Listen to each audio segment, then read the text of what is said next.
Dans un village isolé d'Afrique de l'Ouest, perdu entre les collines et les forêts denses, vivait un homme nommé Kofi. Il était grand, fort, et travaillait dur dans les champs de maïs depuis l'aube jusqu'au coucher du soleil. Malgré ses qualités, Kofi était seul. Les villageois le regardaient avec méfiance, chuchotant qu'il portait une malédiction depuis la mort tragique de ses parents, emporté par une maladie inconnue des années plus tôt. Les femmes du village l'évitaient, refusant même de lui adresser la parole. Certaines prétendaient que sa maison était hantée, que des ombres y dansaient la nuit. Kofi avait appris à vivre avec cette solitude, mais parfois, lorsqu'il voyait les autres hommes rentrer chez eux, accueillis par leurs épouses et leurs enfants, une douleur sourde lui serrait la poitrine. Un soir, alors que le soleil disparaissait derrière les montagnes, Kofi décida de prendre un chemin différent pour rentrer. Il passa près de la rivière sacrée, celle que les anciens disaient habitée par les esprits. L'eau coulait doucement, reflétant les premières étoiles. C'est là qu'il la vit. Une femme était assise sur un rocher, les pieds effleurant l'eau. Elle portait une robe blanche, simple mais élégante, et ses cheveux étaient tressés avec des perles qui scintillaient dans la pénombre. Quand elle tourna la tête vers lui, Kofi sentit son souffle lui manquer. Elle était d'une beauté irréelle, avec des yeux si profonds qu'ils semblaient contenir tout le mystère de la nuit. Elle lui sourit. « Bonsoir, étranger » dit-elle d'une voix douce comme le vent. Kofi, interdit, mit quelques secondes avant de répondre. « Bonsoir. Je ne vous ai jamais vu dans le village. » « Je ne viens pas souvent par ici » murmura-t-elle en baissant les yeux. Il s'approcha, curieux.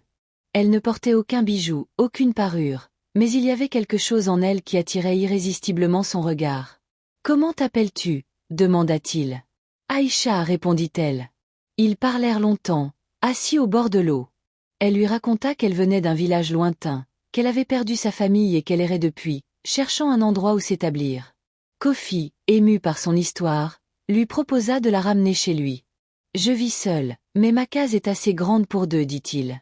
Aïcha hésita un instant, puis accepta. Les jours qui suivirent, Kofi la vit rarement en plein jour. Elle disparaissait à l'aube et ne revenait qu'au crépuscule. Quand il lui demandait où elle allait, elle répondait simplement qu'elle aimait se promener dans la forêt. Un mois plus tard, fou d'amour, Kofi lui demanda de l'épouser. Aïcha le regarda longuement, comme si elle pesait une décision grave. « Je veux bien devenir ta femme, Kofi, mais à une condition. » « Laquelle ? » « Jamais, au grand jamais, tu n'allumeras de lumière dans notre chambre la nuit. Promets-le-moi. » Kofi trouva la demande étrange, mais il était trop heureux pour refuser. « Je te le promets. » Le mariage fut célébré sous un ciel étoilé. Les villageois étaient partagés, certains trouvaient Aïcha magnifique, d'autres frissonnaient en sa présence.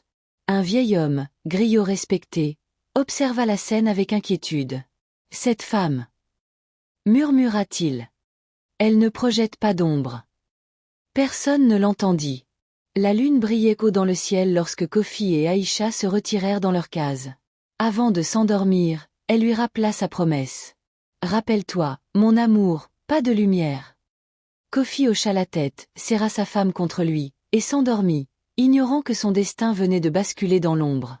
Les semaines passèrent, et Kofi s'habitua à sa nouvelle vie avec Aïcha. Elle était une épouse attentionnée, toujours présente pour l'accueillir le soir avec un sourire. Pourtant, certaines choses continuaient de le troubler. Elle ne mangeait jamais en sa présence, prétendant avoir déjà dîné. Elle ne sortait que la nuit, et parfois, il la surprenait à murmurer dans une langue qu'il ne comprenait pas. Un soir, alors qu'une pluie battante s'abattait sur le village, Kofi se réveilla en sursaut. Un bruit étrange venait du coin de la chambre. Il tendit l'oreille et entendit distinctement des chuchotements, comme si plusieurs personnes conversaient à voix basse. Pourtant, Aïcha était couchée à ses côtés, immobile. « Tu as entendu » demanda-t-il en se tournant vers elle. Elle ne répondit pas.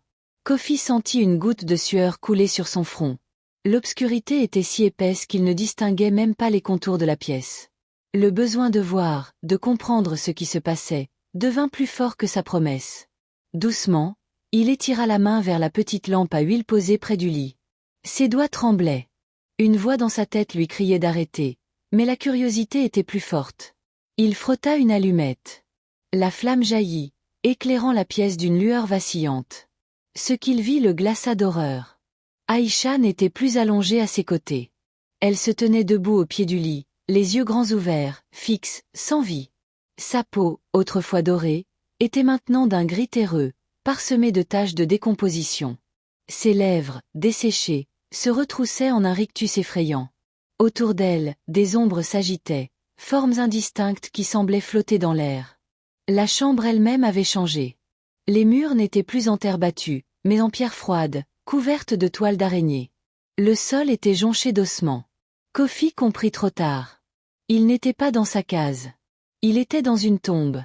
Aïcha avança vers lui, ses pieds ne touchant pas le sol. « Tu as brisé ta promesse, murmura-t-elle d'une voix qui n'était plus la sienne, un mélange de souffle et de grattement d'ongles sur du bois. Kofi voulut crier, mais aucun son ne sortit de sa gorge. La lampe s'éteignit d'un coup. Dans le noir absolu, des mains froides l'agrippèrent. Le lendemain, les villageois trouvèrent la porte de la case grande ouverte. Aucune trace de Kofi. Aucune trace d'Aïcha. Seul un léger parfum de terre humide flottait dans l'air. Depuis cette nuit, ceux qui passent près de la rivière après minuit racontent avoir vu deux silhouettes flotter au-dessus de l'eau, immobiles, les yeux brillants comme des braises dans l'obscurité. Et parfois, si vous tendez bien l'oreille, vous entendrez un chuchotement porté par le vent. Jamais de lumière.